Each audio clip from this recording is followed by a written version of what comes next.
Holy God, we are so grateful for the Sabbath to now be here, to be able to let aside all of our work and whatever else may trouble us,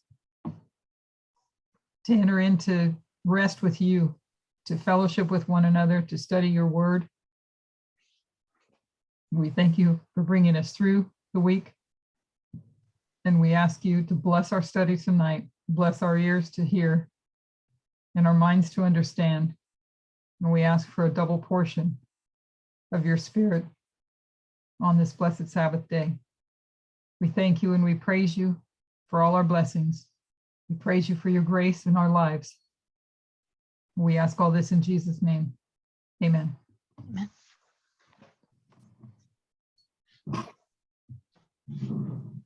Okay, pull up the slideshow.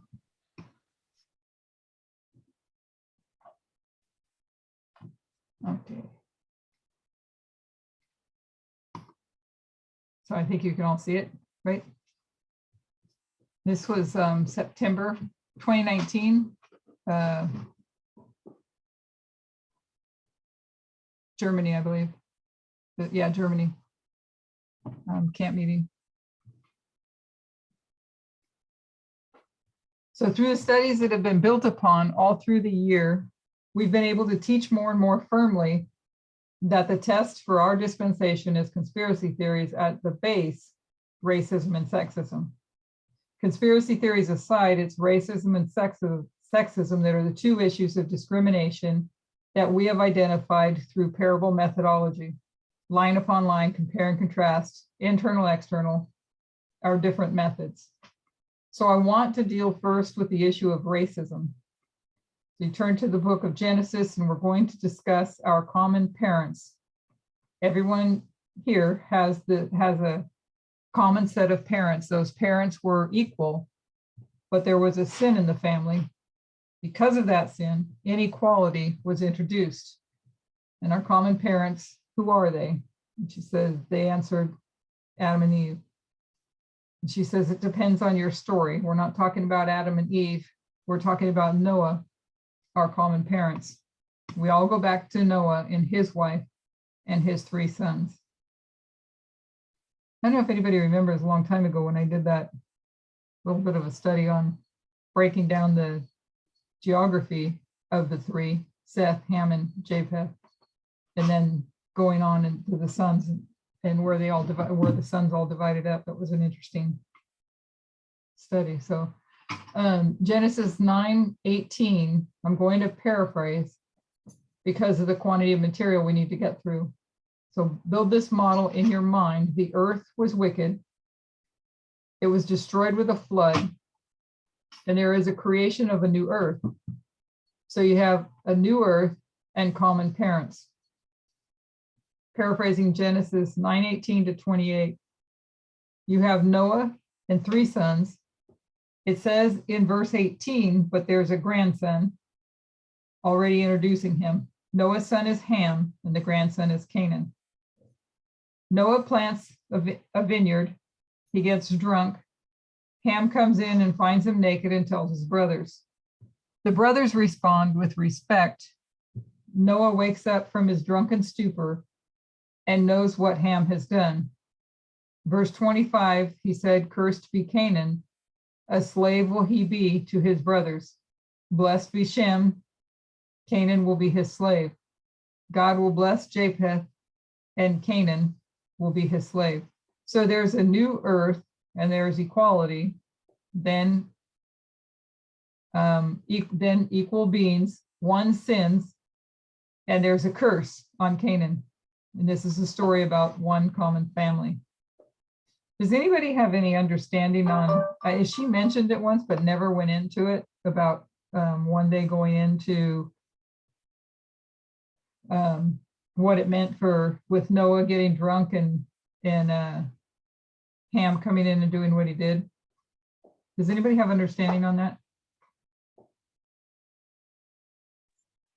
Not a full understanding, do you? No.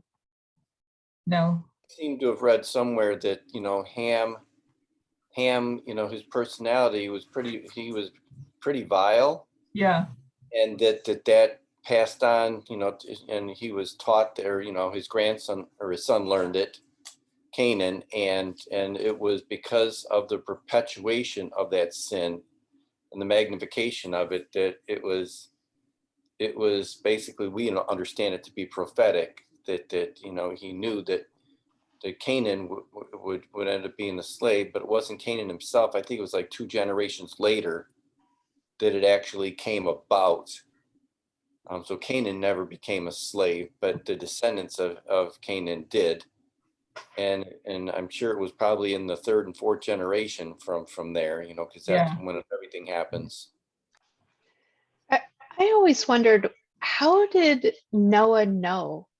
Yeah, I mean, I think that's part of, go ahead, because I think that's part It's of like- what I'm wondering. as soon as he woke up, it says he knew what had happened. It's like, well, how did he know? If he was What drunk. happened? I think the question she asked had something to do with what did it mean for him to plant a vineyard and him getting drunk. I think, if anybody remembers that being said, because it's all symbolic in a parable to look at today to understand what it meant then. You know what I mean? Well, because a vineyard would be planting wine, which is that a message? Yeah, I don't know. I mean, yeah. You think about who he was, yeah. If you think about who he was building the ark, he was Mhm. giving a message. But Was then, he creating his own message? I don't know, because he gets drunk. If it's anything related to like drunk on the wine of Babylon, that something, what, he had a mishap, I don't know. You know what I mean? Yeah. Okay, so New Earth, you got equality first, then one common family, and then sin comes in, and there's a curse. And we understand that a curse, I think she actually says it in this particular one, but the curse is not God, coming and striking them down. It was just a prophecy of what was going to happen that would be the effect of his actions, the cause and effect thing. Okay. It seems really clear to me, though, that from what we would call an earthly perspective, not understanding the word of God, when you hear about someone putting on a curse, you think of somebody doing something that's revengeful, like I'm going to curse you and all this stuff. And we know that any of the curses that occurred as a result of any of the sins of mankind are actually there to be a blessing to us, to wake us up, to realize that we're not in a right way, just like disease is a friend of the body, and we have to understand that this whole thing has to be a parable. And we also know that when it actually took place, that Noah had to have been, divinely guided to speak those words, that because he had to know. Penny's got something here that she can read for you. No, it just says Noah, speaking by divine inspiration, foretold the history of the 3 great races to spring from these fathers of human race. So it was divine inspiration that I believe that he knew what Ham had done.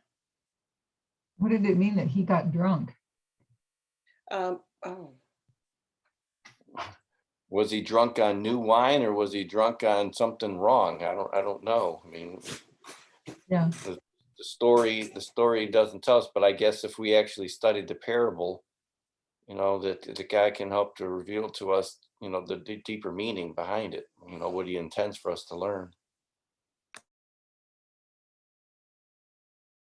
So Noah curses Kanan, and quoting Ellen White, Patriarchs and Prophets 1:18, the posterity of Kanan descended into heathenism. So it's his offspring of Canaan, as you were saying. Noah's curse had doomed them to slavery. So I want us to identify this as the beginning of slavery. She says this judgment was withheld for centuries until they essentially closed their probation. and they became slaves to the descendants of the other two brothers. So the new earth with one common family, an equal family, and Ham sins Kanan, and he's cursed, and slavery is introduced. So this is the story of Noah. You also know that Kanan is the 12th generation from Adam, because Noah was 10. And so Kanan, the grandson, will be 12 generations. And it didn't happen immediately, but we do know by the time you get to the 20th generation, which is 8 generations later, you get to Abraham. And we know Abraham had slaves. Right. So Right. by then, obviously, it had become, standard procedure. Right. And it didn't exist before Canaan. Okay, Correct. so Genesis 17 is the story of Abraham.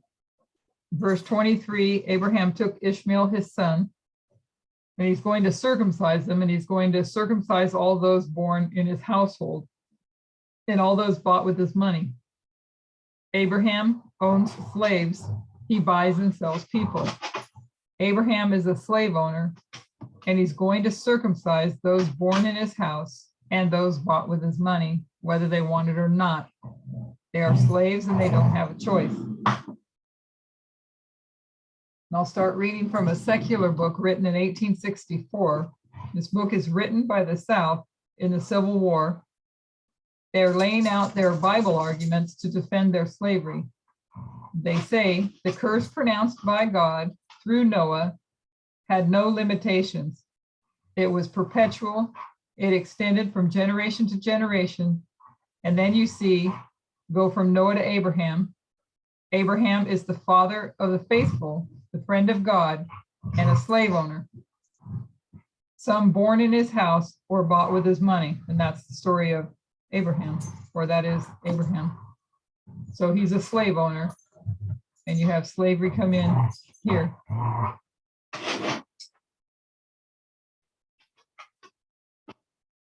Then you go to Leviticus 25 and paraphrasing from verse 35. At this point, God is establishing the glorious land, and this is ancient Israel. And the Alpha glorious land at its birth.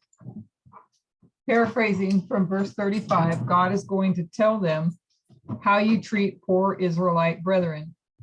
In this history, God is making a distinction. There are two classes of people. There's Israelites, and they have an Israelite passport, and that gives them a set of rights. And everyone not of that race isn't granted one of those passports based on their race, does not have equal rights. So verse 35, if your brother is poor, if he's a stranger, let him live with you. Don't make him pay you, just share with him. Verse 38, because I brought you out of Egypt to be your God, to give you the glorious land. Verse 39, if your brother that lives with you is poor and he's sold to you, you won't treat him like a slave, but like a hired servant. And he will serve you till the Jubilee, and then you will set him free, him and his children, and send him back to his own family. In verse 42, for they are my servants, those Israelites with a passport. Hey, those Israelites with a passport, which are brought out of Egypt, they will not be slaves. So that's the Israelites. In verse 43, you won't rule over them harshly. Verse 44, but your slaves, which ye shall have, shall be of the heathen round about you. Those heathens, they can be your slaves, and them you can buy and sell. They have children, you own their children. That was verse 45.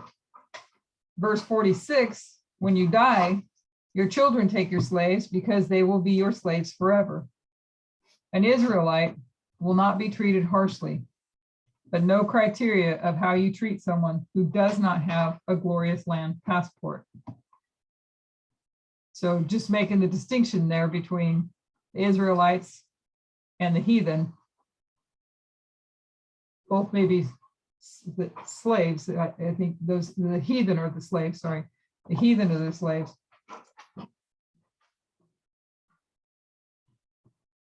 At the very beginning of the glorious land, there is the institution of slavery, and it's instituted by a thus saith the Lord. So we'll go to 1 Kings and paraphrase from chapter 9, starting at verse 10. And this is Solomon. And it's going to describe from verse 10 how he's built God's house and his house. He talks about wars, all that he's accomplished. You go to verse 20, it's going to list 5 other tribes that are not children of the glorious land. Verse 21, their children that are left after them in the land, whom the children of Israel did not annihilate, Solomon made slaves. Verse 22, but of the children of Israel, Solomon made no slaves. Solomon is following the instruction of God faithfully as instituted by Moses. So the same thing, the Israelites, the children of Israel are not slaves and the heathen are. So back to the book that she was reading, written by the South during the Civil War. Back to my book, truth does not lose its value by its age, nor can you give respect to error just because it's more recent. Let me make that Adventist. So she's not quoting here now. She's going to reference it as if it was an Adventist. The writings of Moses are just as accurate today. Why do you want to take Ellen White quotes and give them respect you won't give to Moses or Abraham, who was pro-slavery? If you won't accept thus saith the Lord, this discussion ends. The Bible is a pro-slavery book, and yet you abolitionists want to argue that God is anti-slavery. The South has every thus saith the Lord written in that book from Old Testament to New Testament. So just making the point, and their arguments, they use a thus saith the Lord, and that the Bible is a pro-slavery book.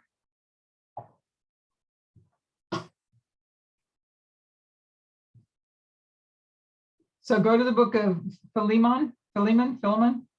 This is the glorious land, and it begins at Moses and ends in the time of Christ.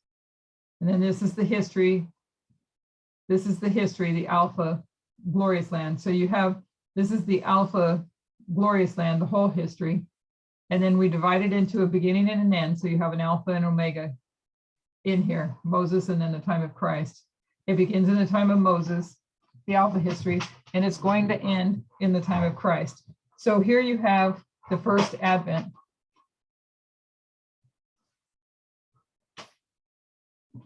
I'm not going to read the verses, it's a short book, but the book of Philemon. And what is the argument? There's an escaped slave. He's fleeing to Paul and arrives at his door. And Paul says, however nicely you want to make that argument, he says, go back, submit, and hope that your master is good to you. That's the argument made in the book of Philemon. Slaves submit, Omega glorious land. So in the Alpha and the Omega, you have before the Alpha, you have all the way back to Noah, with the curse being pronounced. Abraham's a slave owner. Moses endorsed slavery. Solomon endorsed slavery, and Paul is endorsing slavery. That it's a book of slavery. And this is what the argument of the South. It'll be the arguments today. Let's see. So I want to make a point. There's something strange happening in this Omega history. There's these new rebels coming up, led by this John the Baptist, and all of a sudden they're baptizing people. All of a sudden there is this Jesus, and what's the accusation? You're taking our Alpha history and you're destroying it, because Christ is walking in direct opposition to their thus saith the Lord. Especially when you come down to Paul in this history, there's a separation. The separation is a Jew from a Gentile. You come down and Paul says there's a Jew and a Gentile and they're equal.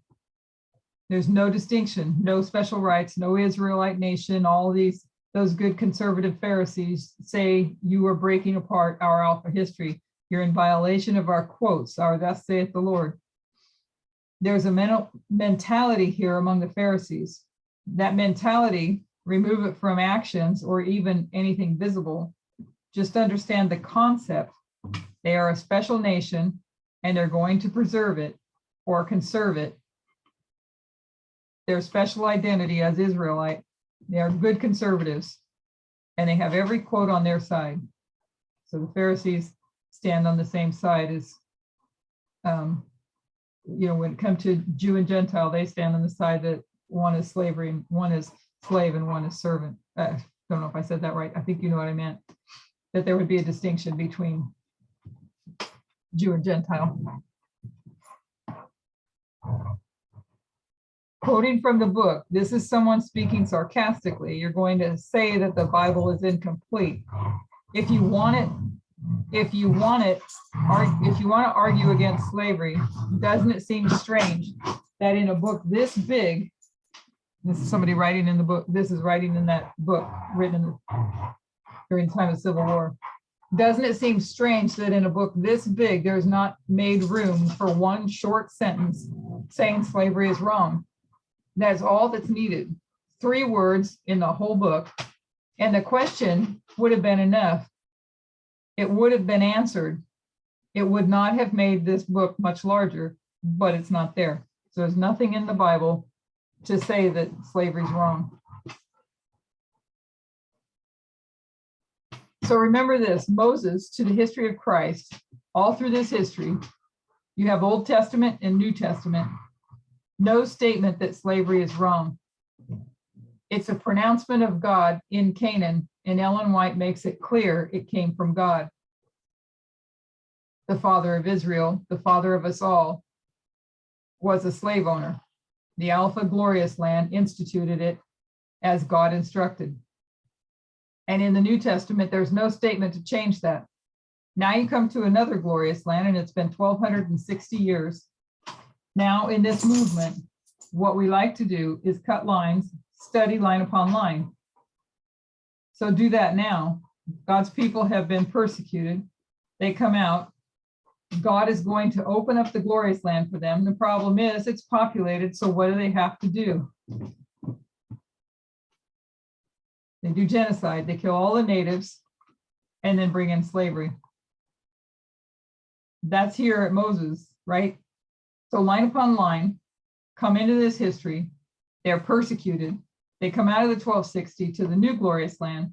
The problem is it's populated. So if you have a thus saith the Lord, what are they supposed to do to the American Indians? Genocide. I think I said that backwards, but I think you guys knew what I was saying the first time. Talk about Moses. So if you back someone in a corner with their thus saith the Lord, you're going to have to state that. And then they're going to have to argue that God is pro-slavery, is a pro-slavery God, Alpha Glorious Land and Omega Glorious Land. So everybody following this so far? Yes. Okay. I got a lot of distractions in the background, sorry. And I'm going to pause here for just 1 second and put them out.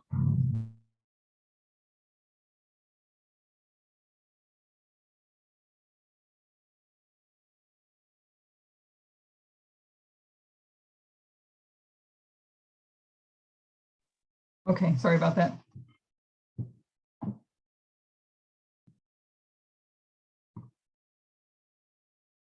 Okay, so all of a sudden there's a disagreement in America about slavery. We have a wrong idea of how the South defended it. They didn't say we just want to hurt Black people. Their arguments are the exact same.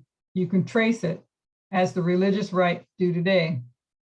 They are saying, you Northerners, you liberals, you're radical, just like a terrorist group. You're oppressing us with your anti-slavery views.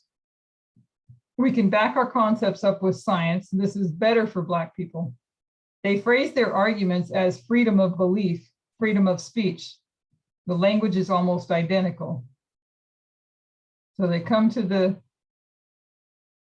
omega of the glorious land and annihilate the native Indians and bring in slavery. And they defend it through there thus saith the Lord. And all of a sudden you have God's people raised up, and what are they saying? What is Ellen White saying? God's people and Ellen White. She's saying slavery equals sin. Sin of such a degree that if the United States doesn't abolish it, they're going to be under the judgment of God. So there's a problem. Your quotes and your methodology say, how can that be? Because Alpha Glorious Land instituted slavery. Question, does God ever change? No. Then what's the problem? Ellen White is going against a clear, thus saith the Lord. Was slavery right for Abraham or the nation of Israel? So Ellen White says slavery is sin. And remember, the Bible never contradicts her. And it makes it clear you don't even have to treat them as nicely as your own brethren. So Ellen White goes against the thus saith the Lord. Ellen White says no slavery, and I want to paraphrase some quotes. She says no slavery, but I object to an interracial marriage. For multiple reasons, there should be no intermarriage between the white race and the black race. And another quote, I've already written to you, Black people should not urge that they be placed on an equality with whites. They should not urge for equality. And she writes again, cautions have already been sent to be guarded. Workers can make no political speeches, and the mingling of white and black and social equality is by no means to be encouraged. So slavery is the sin, but she is saying for them not to fight for equality. And it's not to be encouraged. So Ellen White, she'll say slavery is a sin, but she also says no political speeches, don't fight for equality, segregate, and no interracial marriage. Now you can argue why she says those things. I just want to make it clear. It's a thus saith the Lord. And you're going to come to a history after this. And before 1989, you have Martin Luther King Jr. And who's opposing him? A mass of evangelicals. Evangelicals are saying God made a distinction. We need to segregate. Martin Luther King says, I'm going to be political and I'm going to fight for equality. I'm going to end segregation, and I have no problem with interracial marriage. So there's a problem. He's in direct violation of a thus saith the prophet. As the prophet said, don't do any of that stuff. The Pharisees conserving their culture based on inspirational quotes. The religious right in our day, as well as in the history of the Civil War, the Civil Rights Movement, the Pharisees in the time of Christ, they are all defending their arguments from, I want us to recognize, from a very strong position. I want us to realize the strength of their position. People will argue, God is love, just ignore the quotes. We don't understand the quotes. Quotes are clear, be consistent. So how are we to argue against the thus saith the Lord? And this is just talking about slavery.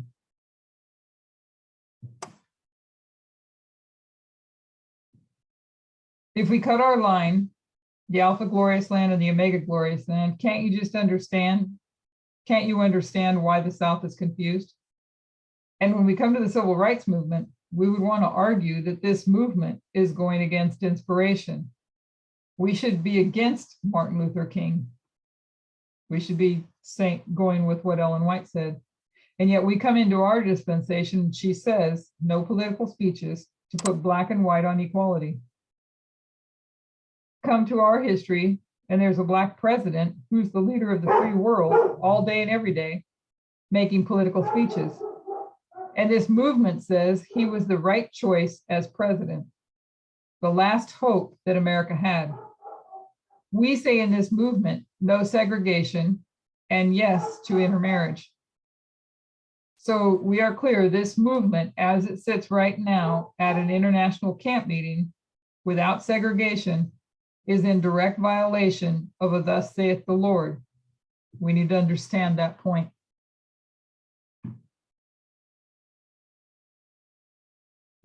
So she was going against the thus saith the Lord, but she said no politics, no equality, to segregate, and no interracial marriage. And then you come to the civil rights movement. We should be, if we're accepting Ellen White, we should be against civil rights movement. And then we come here and we have a president that is Black. So the new earth, equality, one common family, a sin and a curse, and we see the introduction of racism.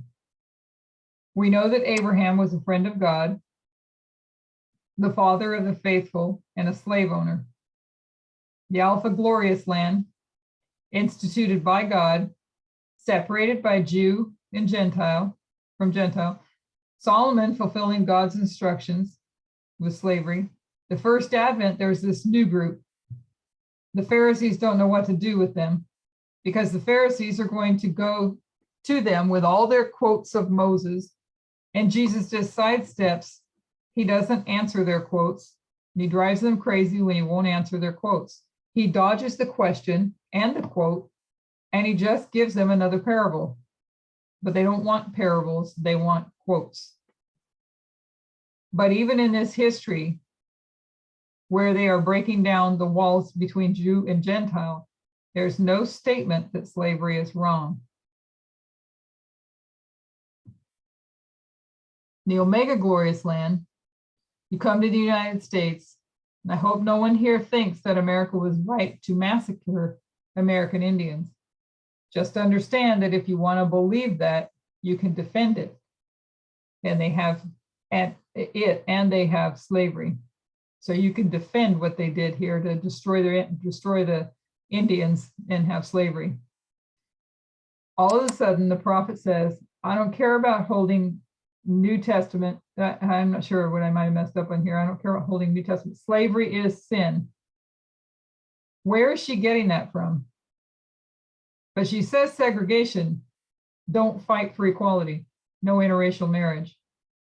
You see the civil rights movement, we either stand on this side of Jerry Falwell or we go against spirit prophecy. It's one or the other. Go against the quotes or side with Jerry Falwell. And yet we are teaching, despite the quotes, that in our history, the last hope of America, God intentionally put in the hands of a Black president.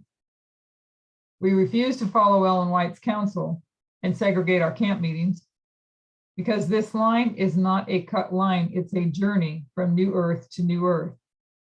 So the line of progression, you don't cut and bring one under the other. So you don't bring slavery into this history, it's progression. One's destroyed by water and one is destroyed by fire, but it's a journey of progression from new earth to new earth. I want to go now to our other common family, the one you all thought of first. We have one common family, and they're in Eden. They're created totally equal. God gave dominion to them, one common family. In Genesis 3, Eve sins. And when Eve sins, there is a curse placed upon her. God says, your desire will be to your husband. He will rule over you. In comes submission, rulership. In Genesis 17, God's going to go into covenant with an individual. It's Genesis 17, verses 9 to 11, and we'll paraphrase. God said to Abraham, you'll keep my covenant and all your children, and this is the covenant. Every male child is going to be brought into this covenant of circumcision. To go into covenant, what do you have to be? Male. From Abraham to Isaac to Jacob to the 12 patriarchs in a patriarchal society, covenants were between God and man. If a woman wanted to be a part of this covenant, she's allowed in by connection to her husband. So Genesis 17, it's a male covenant. Then we come to the establishment of the glorious land. One step back before this, Moses is going to set up a society. And what is peculiar about this society, he's introducing the tabernacle service and the priesthood. In Exodus 28, verse 1, Moses introduces the priesthood. And to be a priest, what do you have to be? You have to be a male. You'll take Aaron, your brother, and his sons, and they'll all be priests. It continued down the generations. So I want it to be clear, if any woman here in this camp meeting she's talking about, or us, if any woman here thinks she's a priest, you're going directly against a thus saith the Lord. And then you have the institutions, school of the prophets. They begin these schools of the prophets to educate people and set up leadership. What do you have to be to go to a school?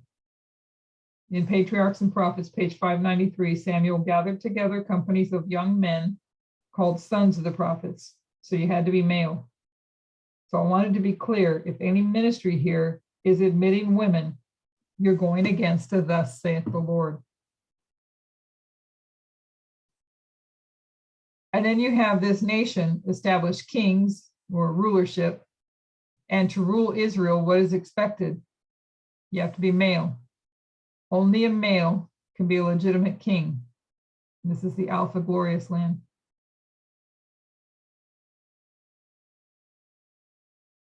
Then you come to the time of Christ. You have Alpha and you have Omega, and all of this is the Alpha glorious land. Alpha here and Omega, all of it's the Alpha of the glorious land. So there's two glorious lands, an Alpha and an Omega glorious land. And each one has two parts, an Alpha and an Omega, the beginning and the end.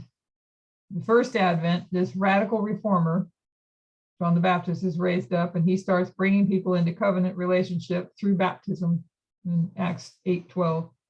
It's not referring to John the Baptist, but it gives us the information. Those that believed the messenger were baptized, both men and women. So there's a covenant happening. You have this new radical movement that begins under John the Baptist. And what Old Testament scripture gave him any right to baptize a woman and bring her into a covenant relationship with God? It's really interesting when we read this to see the depth of the contradictions through the Bible, to be able to teach progress, a progressive line.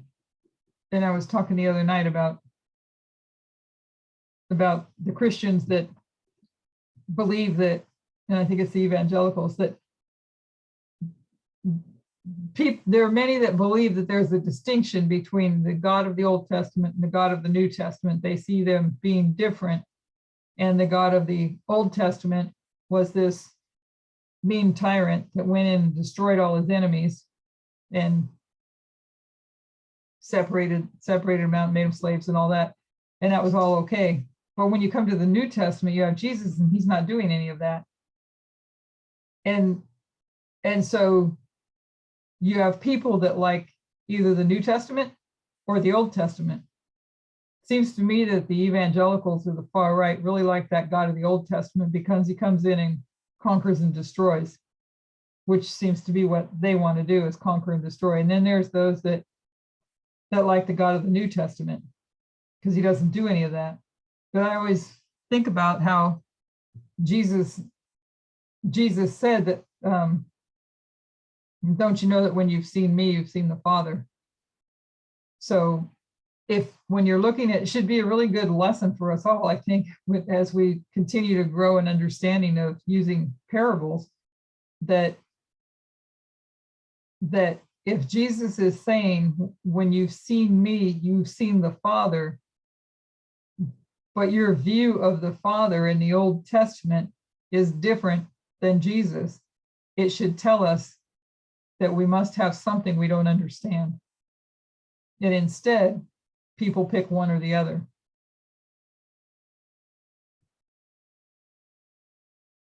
So the methodology opens up and teaches us about God's character.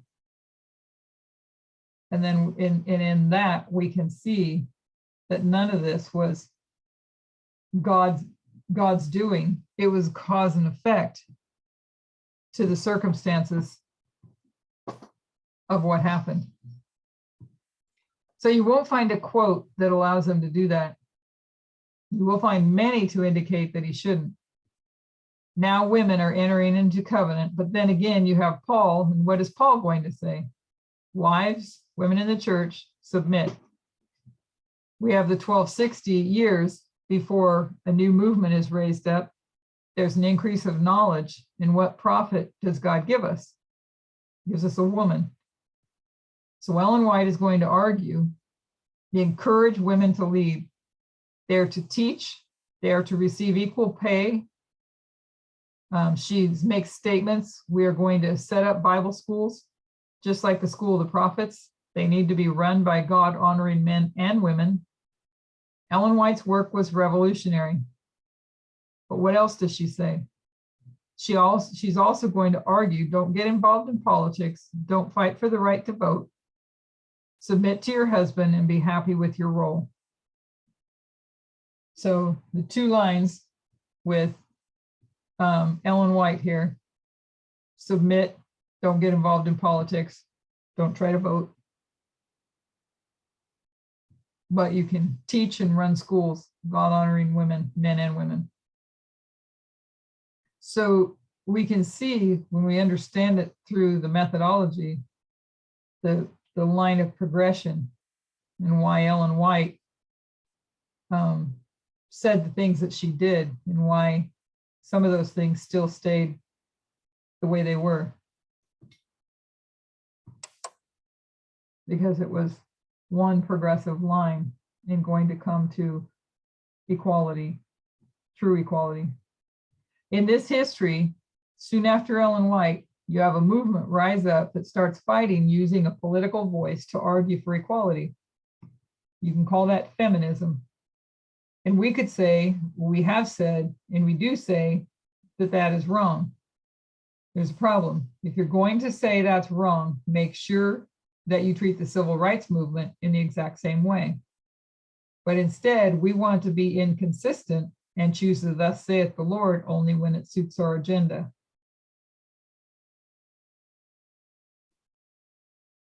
Jerry Falwell and the Christian right have two arguments. God made a distinction on race, and he made a distinction on gender. And we need to fight, make sure we maintain those distinctions so that we can conserve our society. Their argument is the same. Then we come down to our history in 1989, and I want to make a point. Whatever some people believe, in our history, a woman is a priest. She can be baptized. She can go to a prophecy school. And the last hope that the United States had was to elect a female president with a political voice as leader of the free world. A woman that's political, leader of the free world. Do we honestly think that she would have gone home every night and said, Bill, the Queen wants me to visit, and do I have your permission? Countries don't run that way. It's really interesting when you think about the United States being so far behind some of the nations that have had women, that do have women rule. That the progressive United States, it's kind of, I guess it's part of the compare and contrast to see how wrong we are to still refuse a woman in office. We're moving between New Earth and New Earth. We're moving between Eden and Eden. New Earth, and Eden to Eden. This is the issue of race, and this is the issue of gender, or specifically sexism. Now, I know many people in this audience, what's going through their minds, that they have different roles, different minds, they're better at different things. I just want to make the point, most of that is conspiracy theories, it's education. So to think that there's differences between them, it comes from conspiracy theories and their education. Men have skills in spatial skills. They can tell distance. But you get a young boy and you give him a basketball and you give a girl a doll. And the latest science is able to demonstrate the vast majority of the differences are because our society does not treat them as equal. It's education. A woman can learn how to understand spaces, and a man can multitask. But if you tell a little child from the time they're born, they have to be built in a certain model, they're going to fit that model. We are in a new dispensation. And when you understand this is the line of progression, you can't cut every line and drop it down. We cannot go back to Abraham's dispensation and bring that into our own and apply it. We had baptisms yesterday, and if Abraham had walked in and requested baptism, we would have said, no, you're a sinner, we won't baptize you. And this is at the exact same time that God is going into covenant with him. And in Moses, we would never have baptized him. We wouldn't have accepted Solomon, and we wouldn't have accepted Paul. William Miller, let's say it's the beginning, early 1818, and he comes to us with all this light, and he says, will you baptize me? And what would we say? No chance. You're a Sunday keeper. You're breaking the 10 commandments. You're a meat eater. You're breaking so many of our vows. Primarily, he was a Sunday keeper. Does that mean that the Sabbath was irrelevant and God didn't care? Somehow that commandment disappeared, and Saturday was always the Sabbath.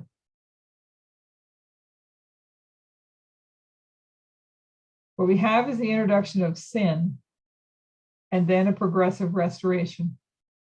The problem is when people misread what these quotes are saying, they think that gives them a right to go backwards. When it's a line of restoration, you are not allowed to go backwards, thinking you're making Israel great again. The only way is forwards, and forwards is equality. Forward is Eden, and forward is new earth. Sin came into the family as a curse, as a cancer, and it's riddled through the body of humanity. When God says come up higher, you can take that on a personal level. You can take that to 2014 to 2019. You can take it to the whole reform line.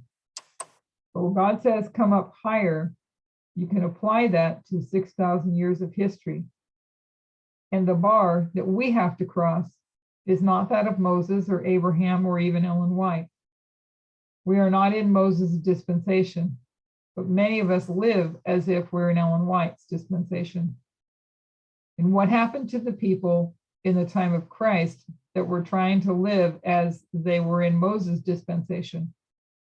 No progression. They fail, and God actually cuts them off from his people.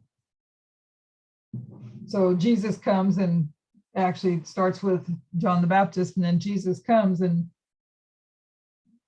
he's going against, in their eyes, thus saith the Lord. When they're arguing quotes that Moses said, and they're not understanding the spiritual application, the word I'm looking for, and it's not coming to my mind, but they're taking literal, the story of Moses, and they're taking literal quotes and bringing them in, wanting to apply them. And Jesus is not doing that, and this makes this distinction. So if you take that to our history, that the arguments that will be against us will be, thus saith the Lord, and we need to be able to show them the line of progression. And I think it's really, to me, it was really helpful to see, to go through this and do this review, because you see how Jesus went against, in their eyes, of thus saith the Lord. And you see that Paul goes against to thus saith the Lord. And I know I had a couple others. Ellen White goes against to thus saith the Lord. It takes me back again to Jesus saying, don't you know when you've seen me, you've seen the Father. It should cause us to ask ourselves, what are we missing? There must be something we're missing. I'm just thinking about as the Levites and the Nethinims prepare, and we prepare to go tell them this. There must be something. We need to be able to show them. We need to be able to help them and show them this line of progression to where they can be able to recognize the contradictions and be able to see that there's an understanding that needs to happen versus the thus saith the Lord, if that makes sense, through the methodology. So I think this whole study is quite a key to us being able to do just that, to be able to, for our own selves and for those that we're going to be bringing in, we need to understand the difference between eternal truths and those truths that are only dispensational. And I know it doesn't tie to this study, but do you remember Elder Tess talking about when you're teaching chemistry and you teach a little child about what an atom is? And she was giving a very vague, childish idea of what an atom is and how things are made up of atoms. And then she goes on in her analogy to say that by the time you get into high school or into college, you're learning things about atoms, and it makes what you learned before look like what they said was completely wrong. right. And it's not wrong, but God has to work with us where we're at. And from the time man first sinned, the way I'm seeing it, when man first sinned in the garden, and there was a downward, things were going downward, and it was an inevitability of the sin. It's prophetic pronouncements of what was going to be the result. There's a cause and effect of everything. And then God, when we get to that center point of this chiasm, we see that God is working this restoration, but he's been working with humanity all the way along. And Yeah. I guess that thing with the atom really helped me a little bit to understand that. I don't know if everybody else remembers that one. I do remember that one, yeah. And thank you for that. Yeah, because and I look at not necessarily chemistry, but like math, because I know I got stuck when it came to geometry. I felt like I had gone as far as I could and I couldn't go any further. But you can't teach someone calculus that hasn't taken all the steps that got you there, because every one of those steps leads you to be able to understand calculus, right? Exactly. And so this is a line of progression to bring us to the place where humanity, to the place where you're going to restore and undo it all. And it makes it so much more visible to me, the parable of when you look at this history, when you look at the, you look at 18, when Christ was going to come the first time, 1863, 1888, and then you get to the civil rights, feminism, and second wave feminism and Stonewall. He's made it all visible for those that will see. And it really does, at least this is the simplicity of my mind anyways, it really does, when we understand that it's the last 6 commandments, love your neighbor, and what's in your heart. Is hatred in your heart, or is goodness and kindness and love in your heart? And knowing, and that's dividing people to, or it always has divided people one side or the other. And it makes me think as well, when we were reading all the A.T. Jones documents that where we read in the mid 1600s that the Calvinists were already talking at that time, about, they were saying that they were the true church, You know, Catholic Church is you know, hasn't been destroyed, or you know, it hasn't had the deadly wound yet. The Pope hasn't had the deadly wound yet, but they're already, you know, saying that they're the true church, and they want to now punish heresy by death. And it's like they couldn't wait to repeat the history of the Catholic Church. Was kind of a side note, sorry. But God has made all these the sin of slavery and this, you know, racism and the gender issue, he has made them all visible for all to see. And that's the, you know, all the, when Elder Parmenter is trying to teach us juxtaposition, because what these histories have done, juxtaposition, is to bring two things close together so then you can compare and contrast them. So parable wise, these issues have come together side by side to where you can compare and contrast and see them.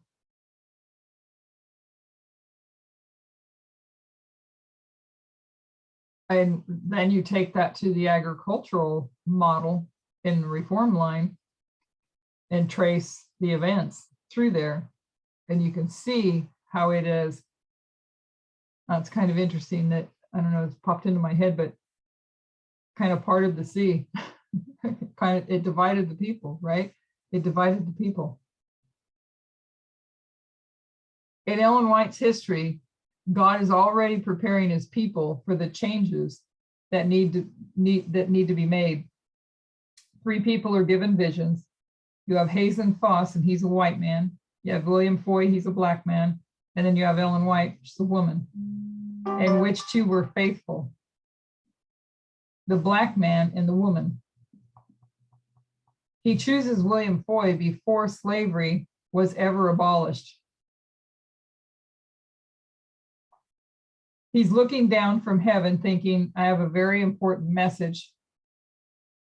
Do we honestly think there were no white men available? We have a rich history of pioneers. God overlooks all of them and chooses the black man. Why would he do that if he wasn't trying to teach them something? He even overlooked her husband and gave the visions to her.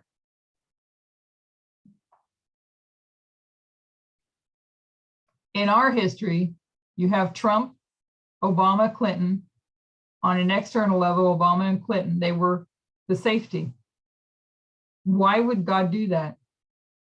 So he's brought this together to the forefront for all the people to see. It's the first woman in the history of the United States that's come to that point of a vote. And why would he do that? Why not her husband again? Her husband couldn't, because he ran for he was president 2 terms, but why, you know? Whoops, I think I went one. You can only run for 2 consecutive terms, but if you're off a term, you can actually come back again.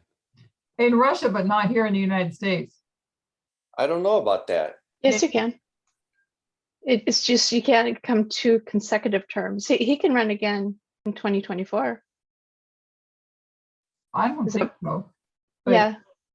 Otherwise, he wouldn't be on the stand saying, I'm going to run. you're talking about Clinton? Oh, I thought we were talking about Trump. No, I'm So talking you about guys- Clinton. Oh, Yeah, I Even was with talking about Clinton. Clinton had two, you know, he was in twice, and then after that, he couldn't run again. But then after Clinton, you had Obama, and after Obama, then she's saying that you could have had Bill Clinton again, because legally he could have come back again, even though it would have been a 3rd term. But because it wasn't consecutive, he could have come back again. But it wasn't him; it was his wife. I'm not really, I'll look that up to be certain, but I'm pretty sure in the United States, you could only be president 2 terms. And that was the distinction that was made with Putin, because in Russia, you could only run 2 consecutive terms. So that's where he put Medvedev up, and then then he was the prime minister. So he was basically ruling while Medvedev was the leader, so that then he could then come back. But I don't think you can in the I'm pretty sure you can't in the United States, but hey, I've been wrong about a lot of things. I'm pretty sure you're right. I thought you were talking about Trump, but on this list right here where she's talking about Clinton, I thought she was talking about Hillary Clinton. I must have missed something. Well, I'll back it up. She was talking about the United States coming to the place for to actually vote to have a woman up there to be as a presidential candidate. And why would God do that? Why would he bring it to that point that a woman is on the ballot? Why would he do that, and why not her husband again? Technically, I have a comment. The yeah. 22nd Amendment, 2-term limit on presidency in America, only 2 terms. Right. 22nd Amendment. Yes, and the third was Hillary. Like somebody just keeps getting confused on. That was Hillary coming. Bill can run no more. Obama can run no more. Trump still can run one more under that code, but that's all he can do is try. Yeah. I don't know if he's going to make it. I don't think so. I hope not. And Susan said presidential terms were changed with Roosevelt because Roosevelt ran for 3. Yes, And after Roosevelt, it was changed to 2. yes, right. He was the last one that because I think Roosevelt ran for, I don't know, he ran how many, I don't know how many terms. Was it more than 3? Because of the war. Uh-huh. Yeah, so yeah, it did change, and so now it's just 2. Limit is 2. Yeah. So Thank you. I think she's just making a point here, but Bill Clinton couldn't have come back anyways. Right. Correct. She was just given an example, but he couldn't. Why did God bring it to that point that you have a black man and now you have a woman actually on the ballot? And why did he bring it to that point? Because it was part of the testing the United States Exactly. between racism and gender. Clarification. Huh? Thank you for the clarification. Yeah. I wouldn't have remembered that it was the 22nd Amendment. So thank you on that one too. I just remember the distinct. I mean, I always kind of knew that there would only be 2, but I remember the distinction also being made about. I just couldn't support it with facts. So thanks for the facts. But I remember that distinction being made about Russia. That Putin in Russia, you could only be president 2 consecutive terms. You could leave in between, and then you can come back and run 2 more terms. Okay, so the question, does God change? There's this law of Moses that says if you don't like your wife, just divorce her. And then the Pharisees take that thus saith the Lord, and they go to Jesus and say, well, what about this law? Well, what does Jesus say? He says, don't blame me. The reason that law is in there is because you were all bad people. Because you're all bad people, you have this sin, cancer, and I cut too fast, too quickly, and you're all going to die. It's because you were bad people that law is there. Not because that represents me, because it doesn't. But in that law, it does not say that law is not the direct will of God. All it says is if you want a divorce, go and divorce her. And Jesus says, stop blaming me. So they're using their thus saith the Lord, and they wanted him to endorse it. So we understand 6,000 years of progression, and we come to our history, and there's restoration. And what does restoration look like? In 2015, there's a vote. The vote is in America. Someone stands up, and that's Clinton. And what they're voting for is a woman president in 2015. She puts her hand up and says, I want to be president. It goes to a vote, and does the glorious land vote correctly? Yes, the glorious land voted correctly. They voted for her. She won the popular vote. So the glorious land voted right. And what's the problem? There are all these conservative countries. Russia also came from, Britain, but primarily Russia. An outside influence interfered with the vote of the glorious land. This is the external. You come to the internal. In 2015, women across Adventism put up their hand and say, we should be able to be ordained. So compare and contrast. Did the glorious land vote correctly?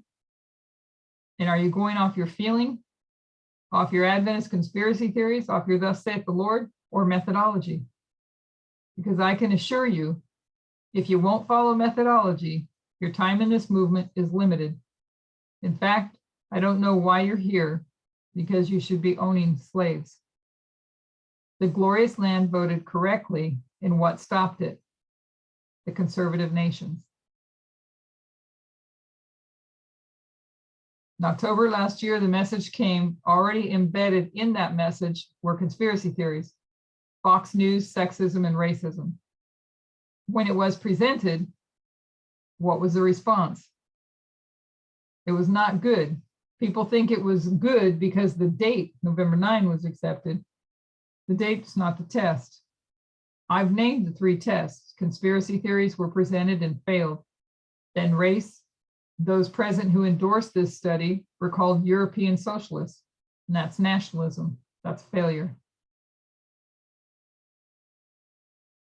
The third issue, sexism, now an elder of this movement, who we all respect, had just come back from a trip to Africa.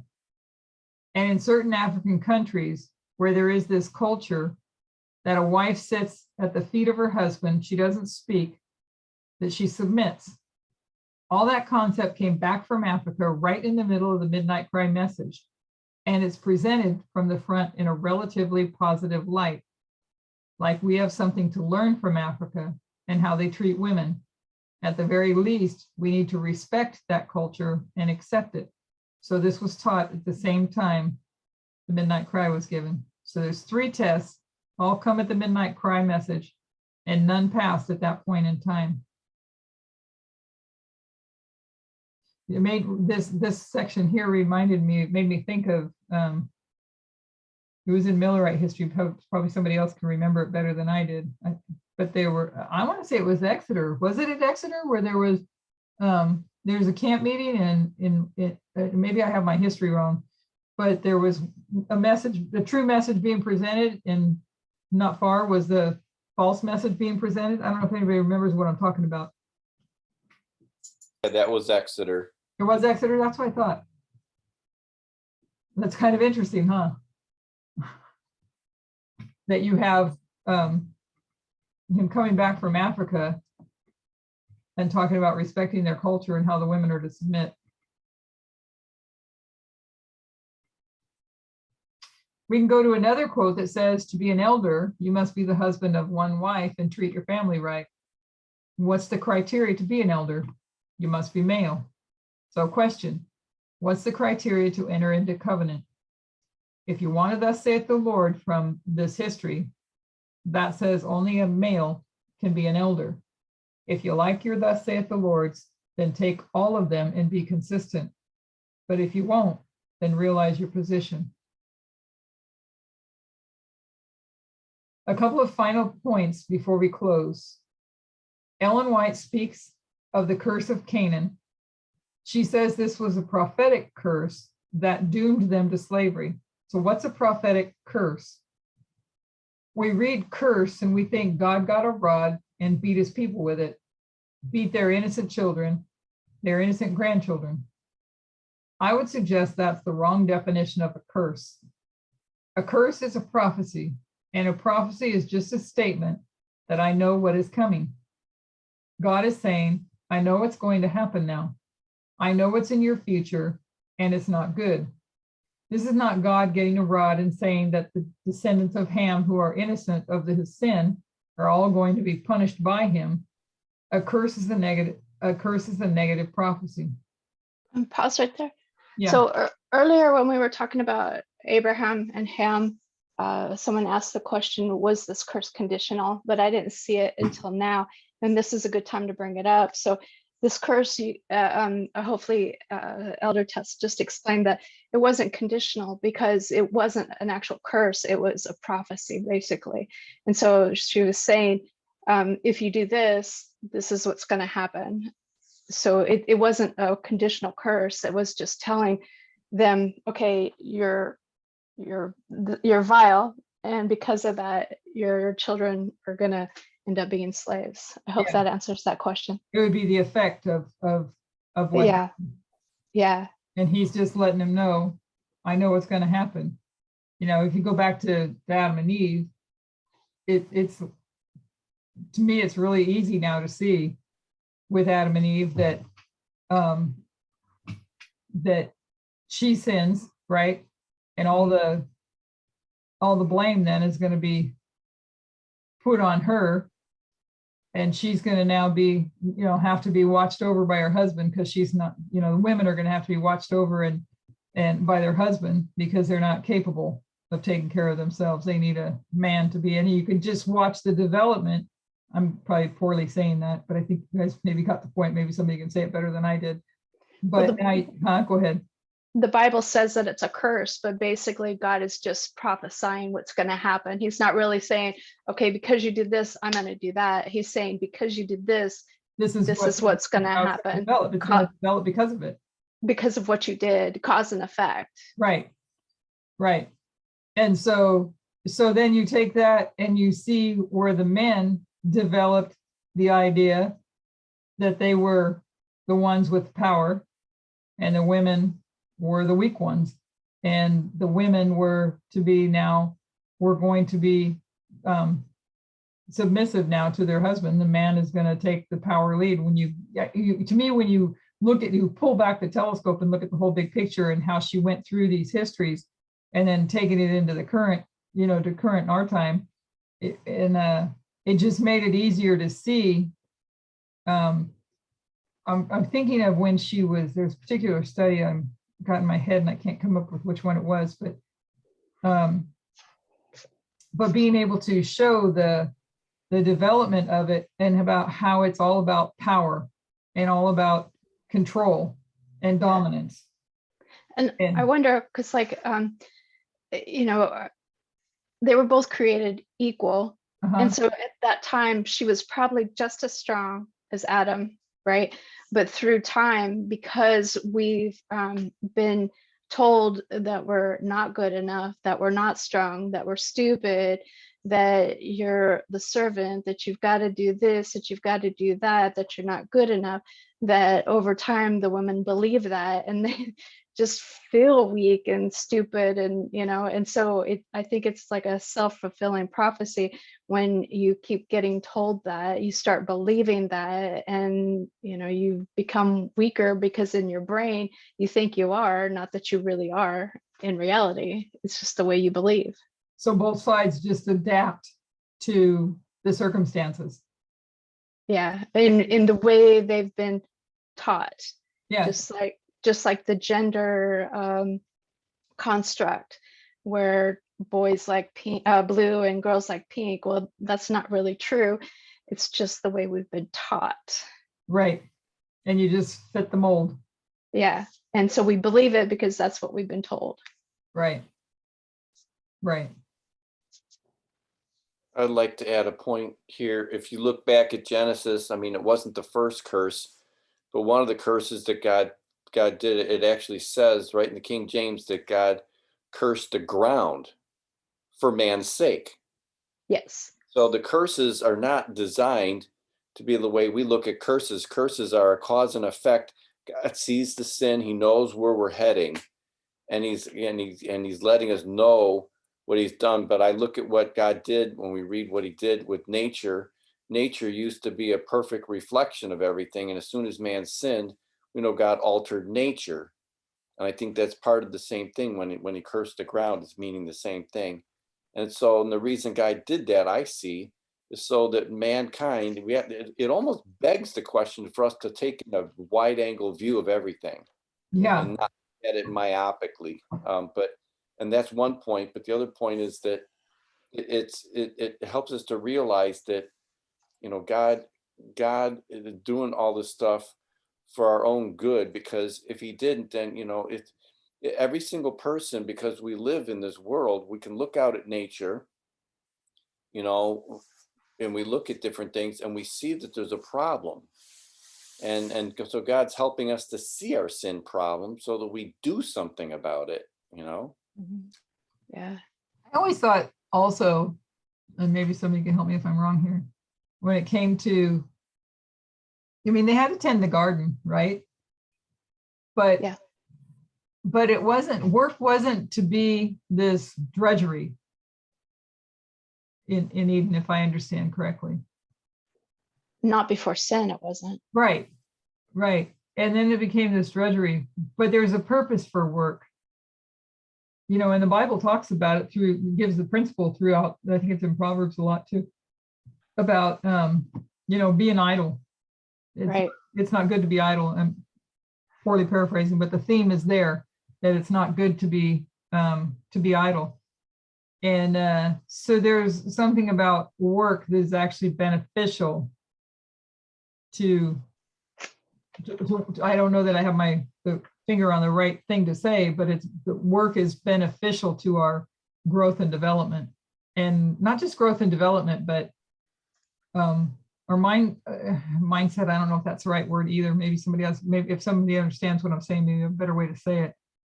But it was to be good for us. And the reason that I've thought about that is when you have the capitalists, and I don't know if it's right to say capitalist. I think it is right to say capitalist, but like for instance, the wealthy that know how to make money off the backs of others. And they don't work. I mean, I guess they work, but not like, you know, like say for instance, the stock market. Someone knows how to really work the stock market, and someone sets up several businesses, and well, look at Trump, for instance. Yeah, it's work, but is it physical labor that's really good for him? He's enslaving people and mistreating people, and people are trying to work hard to make a living, and he's doesn't take care of those that work for him. And yet, and I remember I'm not good at this still, but I wasn't really even thinking about the word. But one day my daughter and I were talking, and she was talking about, what's the word for, passive income. Is that the word, passive income? And I'm thinking for people that have passive income, it's like, yeah, you see pictures of them going on cruises or on some island shore, you know, just enjoying life because they've got all this passive income. And it's like making money off of the backs of others. And there's something that's good about working for a living, and you know, and I don't know, I don't know if I'm making sense to anybody.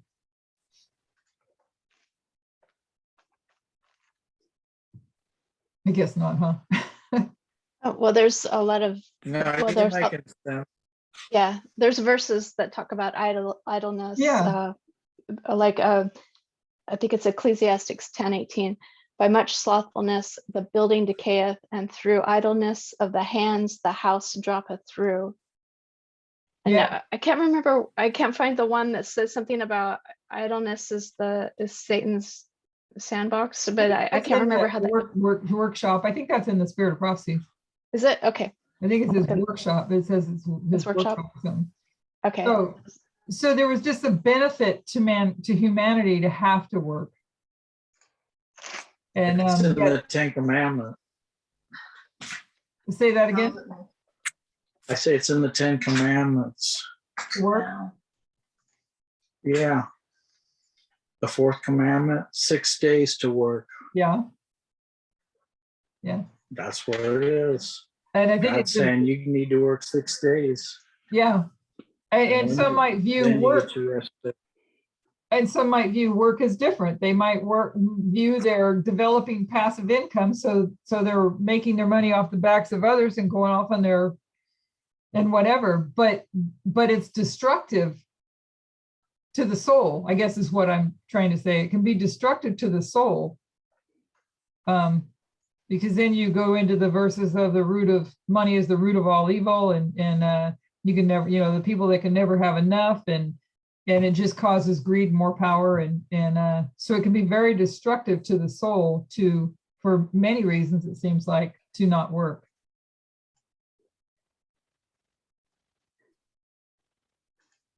And some might think that they're playing in the stock market is work, but So, and if it is for here, I got to back up. We've been sidetracked here. So this is not God getting a rod and saying descendants of Ham who are innocent of his sin are all going to be punished. Okay, and the curse is a negative prophecy. So, and if it is for here, then it is for here, slavery and submission. And when that cancer enters society, it takes God multiple dispensations, piece by piece, to cut that out of his people. So quoting Ellen White, Black people have been taught that they must not think or judge for themselves, that their ministers must judge for them.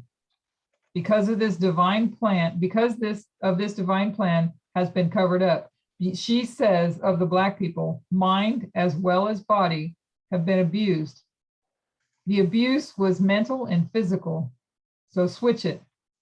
Women have been told in this movement not to think or judge for themselves. They'll be blessed if the priest of the home judges for them. God allowed this in ancient Israel when it came to race and gender, and it's no longer permitted with race. Why would we think that it's permitted with gender?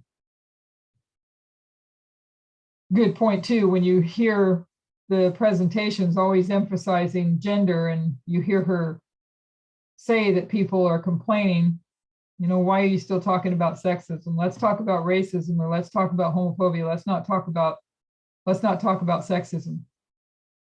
And I'll reiterate what I've said before, that when something is being said over and over again, it's probably because you need to pay attention to it. Just like in the Bible, God makes a point, you know, and it says it again, there's something we have to learn from it. So if you actually are a part of this message, part of this movement, and you you profess to be a part of this movement, you profess to believe all that is being taught, and yet you're wanting to still practice sexism, and you're saying, why do you keep talking about sexism? Do you really believe that God is leading this movement? Because God is continuing to try to get it out, cut it out of us. That's how she said it. Yeah, he has to cut it out of his people piece by piece. And we have to be willing to let him cut it out of us. So if he continues to repeat it, if God is leading and the prophet continues to repeat it, there's got to be a reason. And that goes to me when we look at, we talked about this the other night too with Tamina's presentation.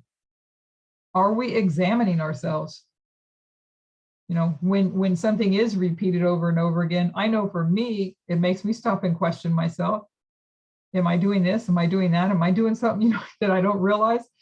Because I mean, how much along our journey were we doing wrong and not knowing we were doing wrong? So when you get corrected, when God is correcting us and God is correcting his people through his chosen vessel, then who are we to say, why do you keep talking about that? And it kind of goes to the ones that are asking must be the ones that are still having a problem with it. Otherwise, why would they be asking? I don't know if anybody else thinks about that stuff. So it's not permitted with gender either. And then she says, the whole system of slavery originated with Satan. And where's her quote, and thus saith the Lord, for that? So she says this, and there's no quote for it. They have a problem in the churches in America. People think that there's a black church and a white church because they like different worship styles. There may be some truth, but that's not the real reason. The real reason is that from way back in the Civil War, those evangelical churches had a completely different method of Bible study and interpretation. A black church, the right ones, had a different method. They've never been able to bring the two different methodologies together. We've compared and contrasted 2015, external and internal. There's a movement and a vote, and the glorious land votes correctly. Adventism lost their opportunity to do the right thing, just like the United States lost their opportunity. So what do you think this movement is required to be doing in this dispensation? So you go to Ephesians chapter 5, and I'll paraphrase from verse 22. Wives, submit to your husbands as unto God. You take that quote, cut our line, bring it into our history and apply it. And go to Ephesians chapter 6, verse 5. Slaves, submit to your masters as unto God. Is anyone willing to cut the line and drop that in and apply it? We will have no problems in this movement dealing with equality if everyone is just consistent. Because people will either leave this movement and go back to a history of slavery based on race, or they'll stop applying Ephesians 5 and tell a woman to submit to her husband. Did everybody follow that? I think I was slow to follow that when I was putting the notes together. Reread it. Okay, yeah, I'll try to say it better. So in Ephesians 5, Paul is saying, wives, submit to your husbands, right? And then in Ephesians 6:5, he's saying, slaves, submit to your masters. So if you go to where we're at in our dispensation, I mean, who's in this movement going to say, slaves, submit to your masters as unto God? So if you can't apply one and not the other. They're either both wrong or they're both right. Did that make sense? Yeah, amen. Okay, you got that? Yeah, That's I do. what I got out of it. So yeah, so you can't come in, you can't cut one of these lines and bring it here. Well, for one, it's a line of progression, so we don't cut those lines. But if you were doing that, what they want to do is cut this one and bring it here. But they're not going to be cutting this one and bringing it here and telling slaves to submit to their masters. But they have no problem telling their wives to submit to them. There are three levels: the world, the church, and the home. In the world, is there to be equality between men and women? Yes. In the church, eldership, is there to be equality between men and women? Yes. And be careful, do not use the argument equal but separate. That's been acceptable for many dispensations, and it's not acceptable in ours. Equality. If you want to use Ephesians 5, you have to use Ephesians 6 as well. And that's kind of what I was just saying. I was trying to understand it myself as well. You can't take this one and bring it into here without bringing this one into here. And neither one of them belong here. It's time in this movement that we challenge our culture in our families, yes, in our ministries, in our boards, and how we start considering the role of men and women when it comes to certain job functions. And that was the end. And I'll read the prayer and then we can discuss this. Dear Lord, thank you for your patience, that despite the ugliness you have to watch, you've been patient. We know that you're setting a higher bar set for us than for any other history as we work towards a new Eden and a new earth. I pray that we will consider what that means, that we have no right to go backwards or stand stubbornly in our current condition. May we understand the movement is a journey of restoration, and it never stops moving.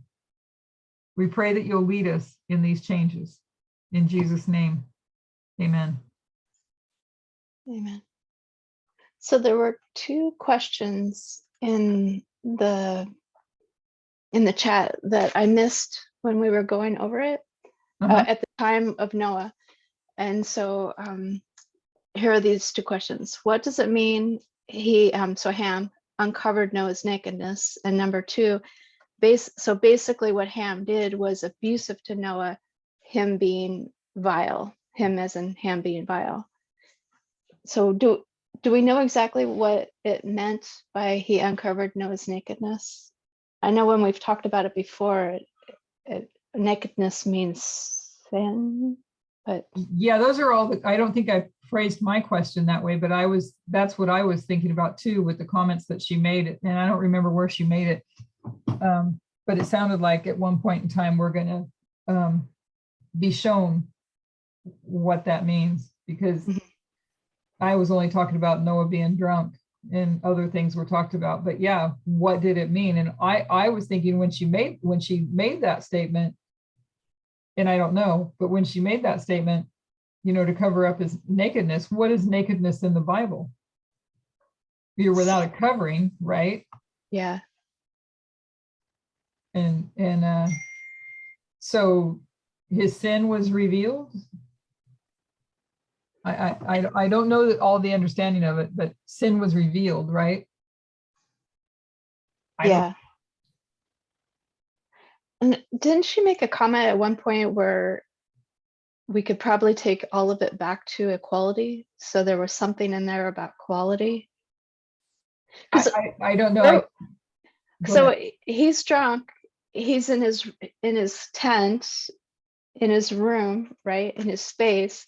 Where's his wife? I don't know. Isn't she right next to him? You would think so. And so she's probably drunk and maybe naked also. I mean, if she's there with him and not covering him up, so like if she didn't cover him up, then maybe she's drunk too. And so the son saw both of them naked. I'm just theorizing, because where was she? I mean, she wasn't, if it was nighttime and she's not sitting outside the tent, right? Yeah, we know that I lost my train of thought. How sexist the Bible is to begin with, so she's not mentioned in the story. But right. But I think you would be right to say that she must have been there. Right. Well, and I'm pretty sure that in one of the presentations, and I can't remember which one it was, Elder Tess said in a really quick, short, just one little blurb, you could probably bring this, not probably, she said you could bring this back to equality. And then she didn't continue on that line. She just went straight on to the topic she was going You're talking on. about Noah, you mean? And yeah. I remember her making a point there, something that kind of sounds familiar, more familiar than what I was remembering. But she didn't go into it. And all of these things that I'm coming up with, it's like I'm just thinking out loud, well, where was she? Like, so how would he have known that it was, Ham, right? And where was she? And what I'm saying? So I'm just trying to figure out what because you can kind of like imagine, well, what could have gone on, she had to have been there. Yeah, you would think so. So I don't have an answer to that, you know what I mean? Mm-hmm. But I know there's more to, like you said, she did, I forgot about that statement that she says you can bring equality back to that. So I guess we'll learn at some point. Well, I don't know about you guys, but it really helped me to go through that study. It really helped me pull back. Bob said it different than I did. And the wide angle, I like that better than I did. To take back the look at it from the wide angle lens and see the whole thing in one. And what I saw when you take it back like that, what I picture in my mind is how God has worked so hard with humanity to try to step by step to bring us. And I think we'll see that more so in the one that I haven't done yet, but I'm going to work on for after the Uganda one, where she talks about the 3 steps to restoration and how hard God has worked to bring us to this place, and the sorrow he must have to watch humanity be the way that we've been all this time. So it was so I found it really helpful, especially when it comes to how to consider and how to face there thus saith the Lord's, because she went through and showed how Jesus, according to them, according to their, thus saith the Lord, their, Abraham quotes, Jesus went against their thus saith the Lord from their perspective, right? And then you have Paul, who does the same thing. We talked about that the other night, about Paul also goes against the thus saith the Lord. Then you have Ellen White saying that slavery is sin.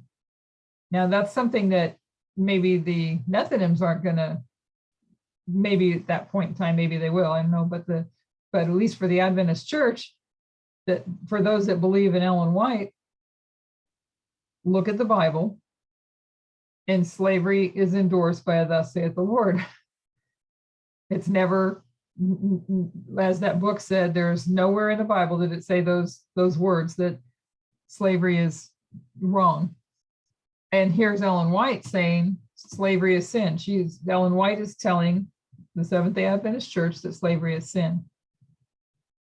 So who's right, Ellen White or the Bible? We have to all face that. And we have to be able to take that those examples in trying to teach this message so that they can come to see that their method of understanding and their method of interpretation, that they need the methodology of this movement to rightly understand. Elaine? Yeah. I find it really interesting, it was talked about a little bit earlier about when something's repeated over and over again. Yeah. The importance of it. And this particular study from Eden to Eden, we know that this has been developed and presented more than a few times. And each time, it's developed a little further, or different elements are brought out. And I was really taken with the very first time it was presented, because it showed the chiastic nature of the whole thing and how it folds on itself. Yeah. And recognizing, and not just, because you can look at it from the fact that, Eve, had the problem with then the gender issue came up, and with Cain, it was over the Sabbath, and with Ham, it was slavery or nationalism. Okay. But the part that I really was intrigued with is when Adam and Eve were in the garden, and when they sinned, what was the very first thing they lost? Their garment, right? They lost that covering, and they knew they were naked. Mhm. Okay. And yet the very when Christ comes back, we're going to receive our a glorified body. So we're not going to, that ends up being restored, That garment. Yeah, it gets restored. And it helped me to also put in perspective that sin began in heaven. First God made the earth and Adam and Eve, and then the sin problem happened in heaven, and then it spilled onto this earth. And when you look at it chiastically, you realize that when Christ comes back, that's not when sin is completely done away with. Sin isn't done away with until after the 1,000 years, and God has to purify this earth, Yeah. That's when sin is done. And so I just find that really interesting when you look at it that way. You remember the point that you made in one of the Isaiah 51 studies?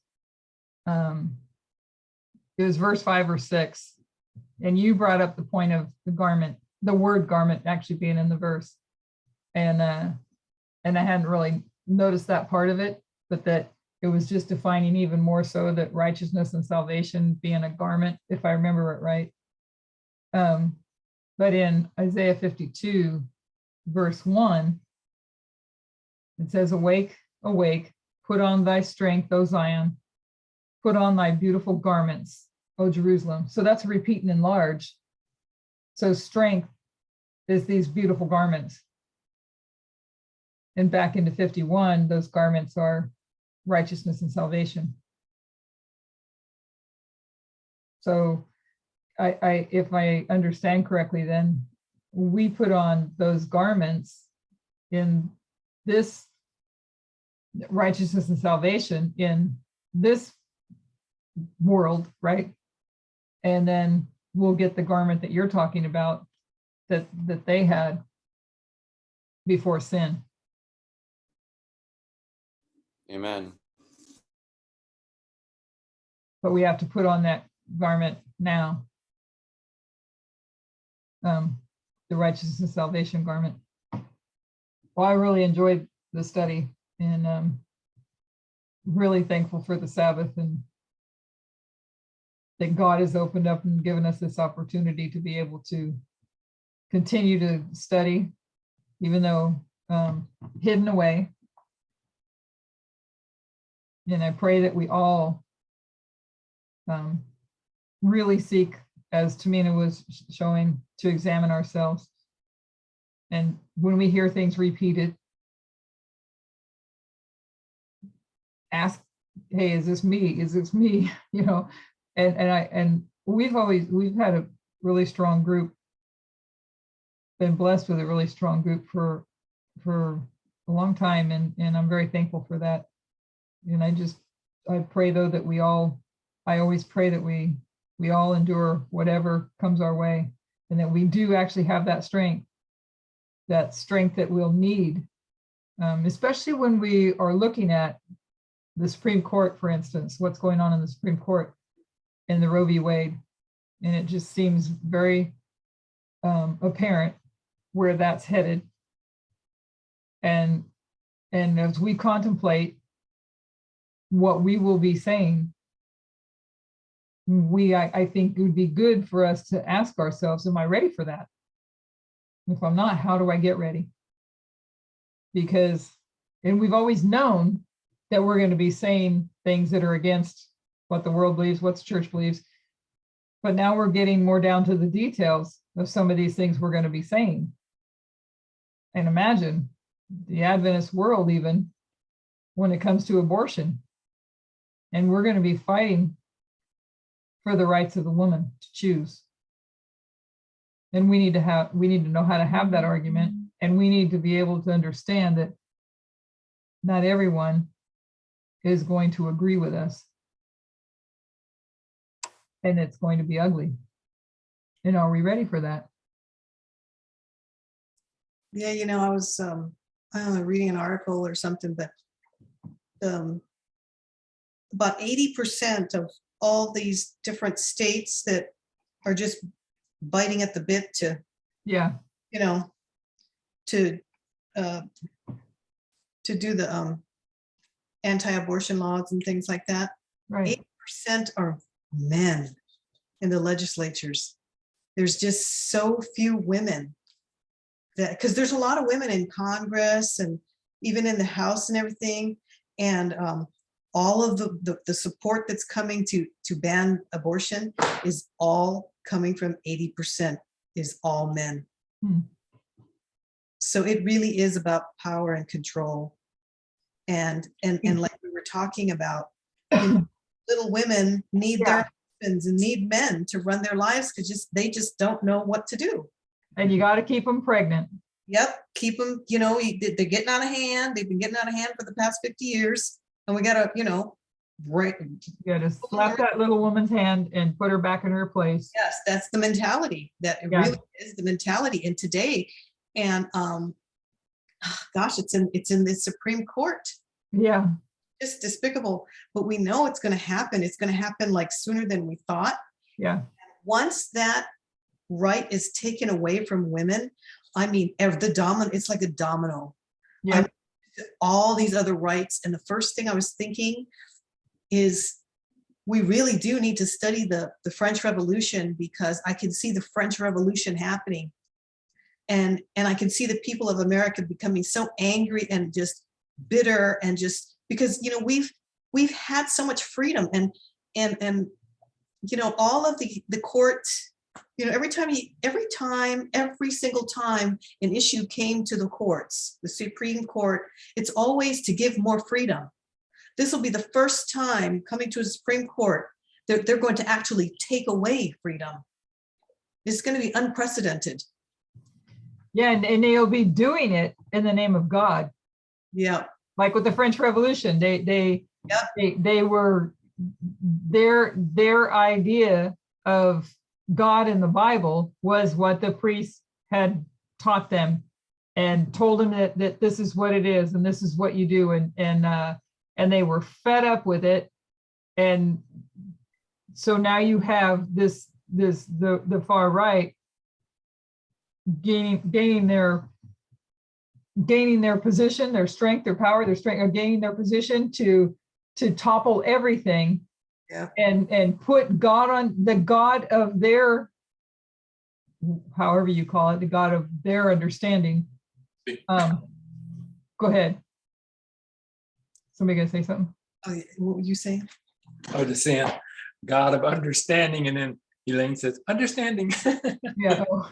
Correct. So the God of their understanding, and their ape is bull, and the people that do stand for equality are going to get fed up, it would seem, with all religion, because they're standing on, they're watching the right and the evangelicals standing on the Bible to do this, that it's all in the name of God.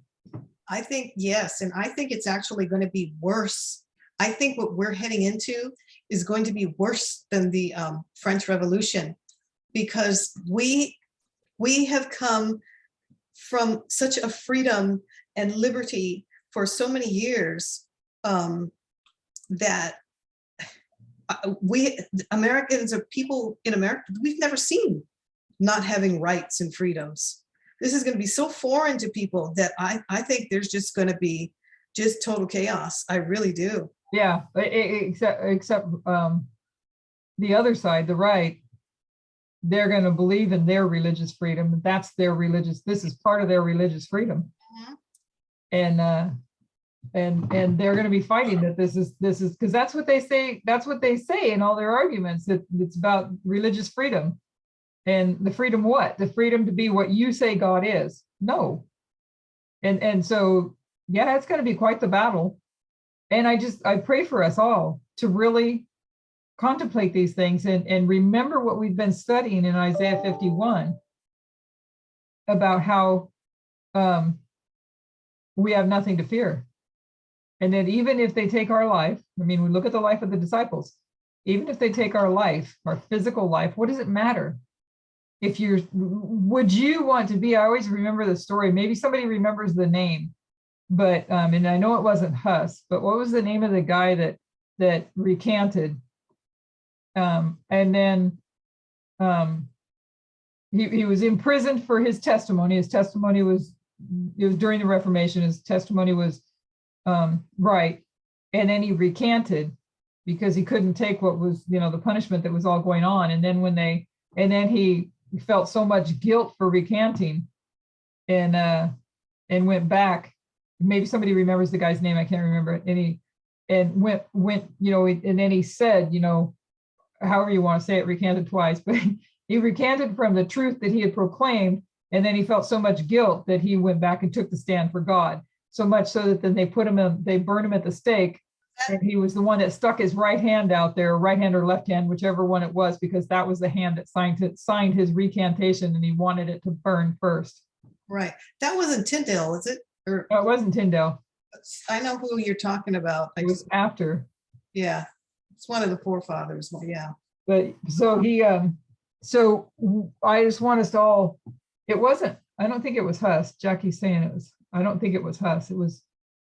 I want to say there was the guy named Kramer, and then somebody else. And I don't remember if it was Kramer or if it was the other one, the two names that were always together. So I'm not real sure. But Geronimo.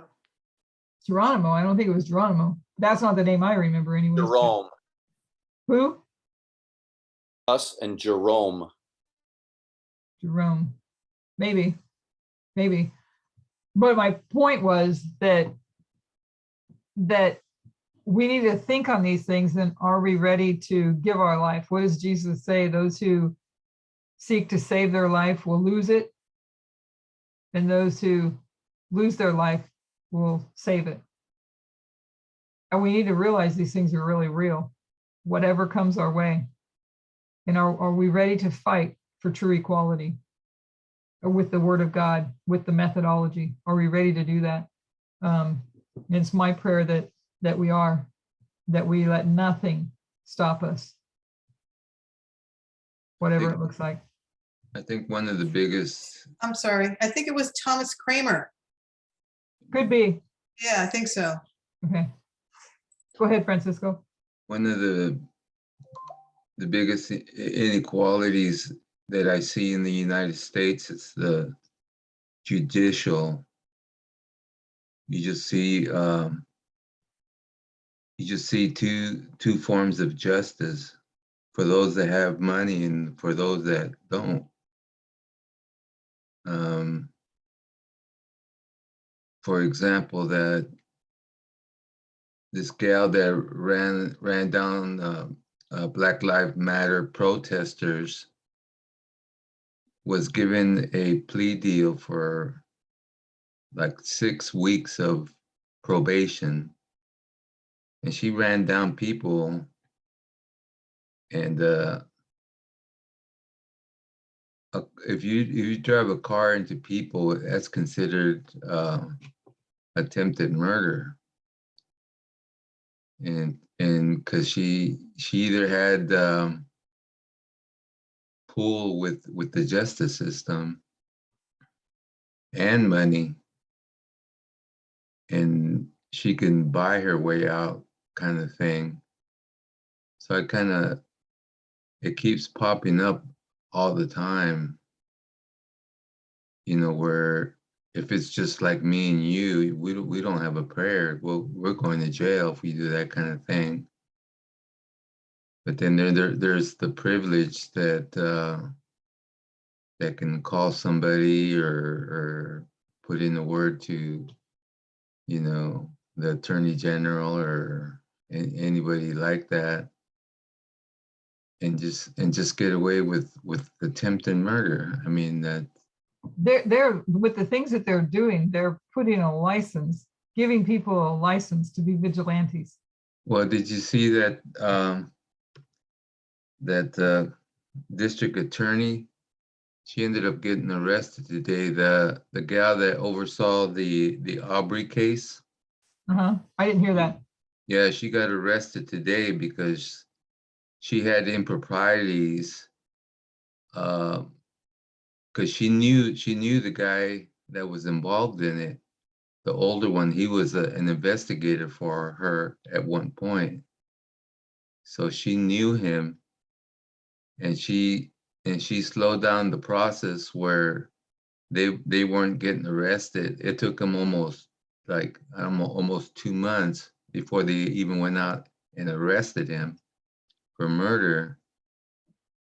But she was involved in it, and she was involved in a couple of other cases. And I guess that they had seen that kind of behavior before from her previously, and so they started looking into it. And today she turned herself in and was arrested. And so she lost her job as a district attorney. And she's being investigated for I think it's 2, 3, 4 incidences where cops had shot people and killed, and had gotten away with absolutely nothing. And it's just blatant, I think, and maybe not so much in California, but maybe in some of the states where she was at, that the gal was at. So I see that as a big thing that's going to pop up as far as Now, Francisco, Obstruction of justice. yeah. Francisco, we had a discussion come up back in the day in the Adventist church because some people were upset about Sister White's decision on careful what you're mixing and whatever between slaves and whites. Right. But people, it had to be brought to their attention. Even the Civil War, slavery was over. Slaves had zero to no protection by law. They didn't have that. They ran, some were brought back, they fled to the West. Bounty hunters went and drug them back. They had no protection whatsoever. A few did what they wanted to do, went all the way to Canada, and they was kind of okay. But there was no legal protection. That's why Sister White says, no, don't get too heavily involved in those kind of things. A lot of Adventists were going back and forth, oh, there's nothing right, she was racist and going back and forth, but she was looking out for the protection. They had zero protection. Yeah. Millions were killed in forced industrial slave camps and stuff, which they tried to keep quiet for years and years and years. You play it forward. Here in the, what was the 50s and 60s, the black kid looked at a white girl, he got hung. And they got hung for even cutting their eyes wrong. That's 100 years after that. No protection still. You couldn't even sneeze wrong down there. We're definitely Hung in the tree. we're definitely seeing justice being turned upside down. Yeah, so that was just one of the key reasons, because that discussion did come up big time. It's like, okay, I don't want to deal with this. But that's why there was no protection, and she could see that. You look wrong, you're dead. I remember my brother, we had a conversation a couple of months back, and he's a lot older than I was. And when we used to go into different towns and stuff in Texas, they would literally have no blacks or Mexicans through the front door. You either had to go around the back to buy stuff, or you just, if you wanted to get hurt, you'd go through that front door. But for the most part, people had to go around the back and do business through the back door, kind of thing. I was too young for that kind. I don't remember any of that kind of stuff, but you know, I've seen this discrimination or that kind of thing because of race or that kind of stuff. Yeah, I know what you mean. I was in the military during the late 60s and on my way to Vietnam, and I had flipped off and called some names that I don't even want to repeat. I'm like, I'm going to Vietnam to protect this mess. It was really confusing. It was baffling to me because I never had been down. I was Southern California born and raised. Right. I didn't deal with only a small percentage of racism. The people out here were very nice, decent, and respectful in my little country area out there. Very nice. But when I went in the military, that's another whole subject down south. I'm like, oh my goodness, this is crazy. I'm gonna go get myself shot to pieces for this. Yeah, Muhammad Ali was one of my heroes growing up because he just spoke the plain truth, regardless of who got offended by it. It was still the truth, you know. It was. You're totally correct. Yeah, and so Never you called can't. me this or that over there. Right, you couldn't fault him for it, but a lot of people hated him because of the truth he said. You know, it just threw out everything out to bear out in the air, kind of thing. Well, if anybody has anything else, otherwise we'll close for the night. I'm gonna turn off the recording anyways.